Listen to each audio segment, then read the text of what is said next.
সন্মানীয় ৰাইজ, শিৱসাগৰ এটা সন্মানীয় জেগা। শিৱসাগৰ এটা ভাল জেগা, ঐতিহ্যপূৰ্ণ ঠাই। কিন্তু এনেকুৱা এটা সন্মানীয় ঠাইত, ঐতিহ্যপূৰ্ণ ভৰপূৰ থকা এখন ঠাইত এই বিশৃংখল নামৰ যিজন ব্যক্তি, এই ব্যক্তিজনে ঠাইডোখৰৰ বদনাম কৰি আছে। ঠাইডোখৰৰ যি সন্মান আছিল তাক বিনষ্ট কৰি আছে।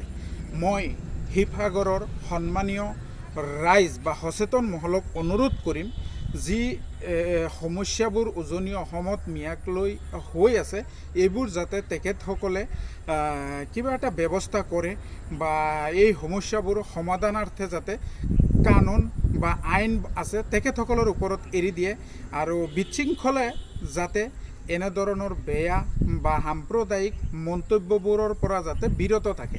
ধন্যবাদ।